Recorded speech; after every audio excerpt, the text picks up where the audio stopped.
नमो रुद्राय। ईर्ष्या क्या है और इसे कैसे दूर करें? ईर्ष्या एक स्वाभाविक भाव है जो मनुष्य के अंदर निराशा को उत्पन्न करता है।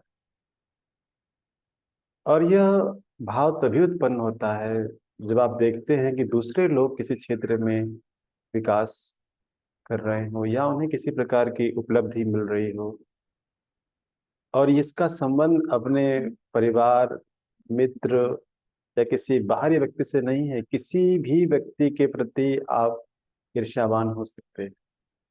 और ये क्यों हो रहा है? तो मैंने पहले ही कहा कि यह एक स्वाभाविक प्रक्रिया है।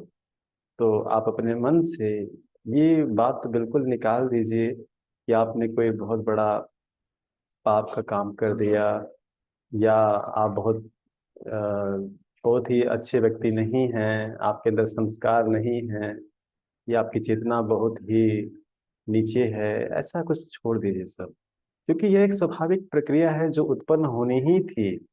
चाहे कोई भी हो, उत्पन्न होगा ही होगा वो। अब आते हैं कि ये जो निराशा का भाव है, ईर्ष्या का भाव है, उत्पन्न हो क्यों रहा है। तो आप देखें कि बचपन से लेकर के आज तक हर व्यक्ति सोचता है कि जी भाई उसको प्रसन्नता मिले, आनंद मिले, शांति मिले, समृद्धि मिले, लोग उसको पसंद करें, उसका सम्मान करें। कौन नहीं चाहता है। लेकिन बचपन से लेकर के आज तक आप देखेंगे कि इन सारी चीजों को प्राप्त करने के लिए एक बहुत बड़ी प्रतियोगिता है। और उस प्रतियोगिता में सारे लोगों को बैठा दिया जाता है।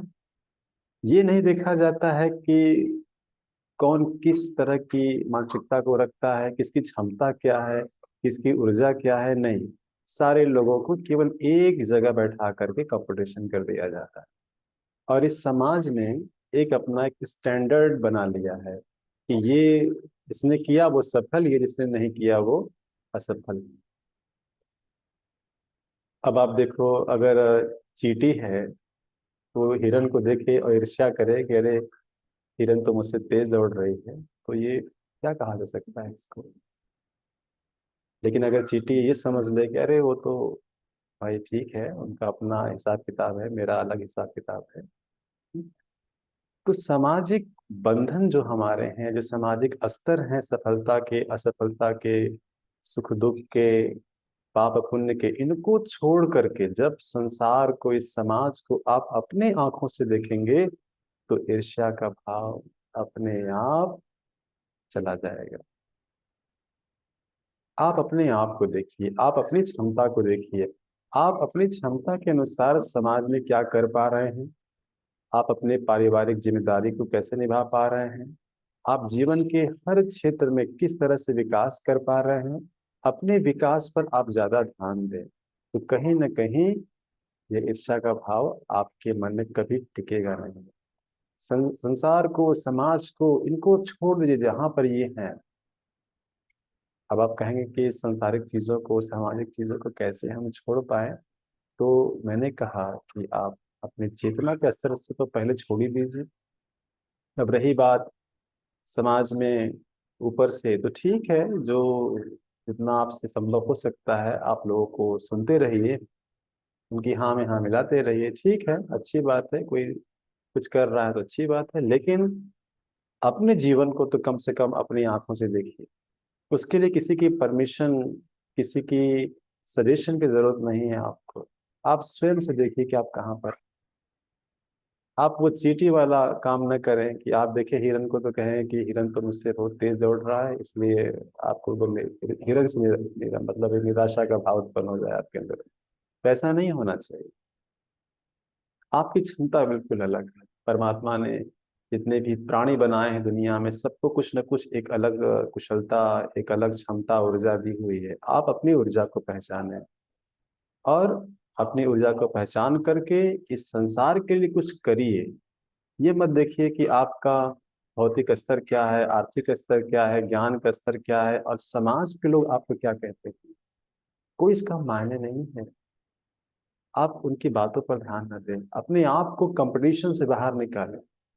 लेकिन ये एक बहुत बड़ी विडंबना है कि कहीं ना कहीं ये समाज आपको, आपके बच्चों को, आपके पूरे परिवार को, पूरी दुनिया को एक कंपटीशन में ही ढकेल रहा है। हर जगह कंपटीशन ही है। और कंपटीशन में जो लोग किसी भी तरीके से आगे बढ़ पा रहे हैं, पूरा आकर्षण उनकी तरफ हो जाता है। और जो लोग कहीं ना कहीं उस कंपटीशन में अपने आप को खरा नहीं उतार पाते हैं, उनके लिए इस संसार में कोई जगह नहीं है सम्मान के लिए, आनंद के लिए, प्रसन्नता के लिए। तो पहली बात तो आप यहाँ से बाहर निकलें। इन सारे जो कंपटीशन वाले जो ये एक अस्तर है ना, इनसे अपने आप को मुक्त कर लीजिए। चुप मार करके आंखें बंद करिए। स्वयं की ऊर्जा को, क्षमता को पहचानिए। परमात्मा का ध्यान करें। अच्छे से भोजन करें, अच्छे से सोएं, अच्छे से पढ़ें और अच्छे से अपना काम करें, अपने परिवार का, समाज का। और जो भी जिम्मेदारियां आपको मिली हुई है, इन जिम्मेदारियों को अच्छे से निभाइए। और बिल्कुल अपने ऊपर में, अपने स्वरूप के ऊपर में आप काम करें, आत्मानुभूति पर काम करें। तब आपको इस जीवन का आनंद मिलेगा। नमो रुद्राय।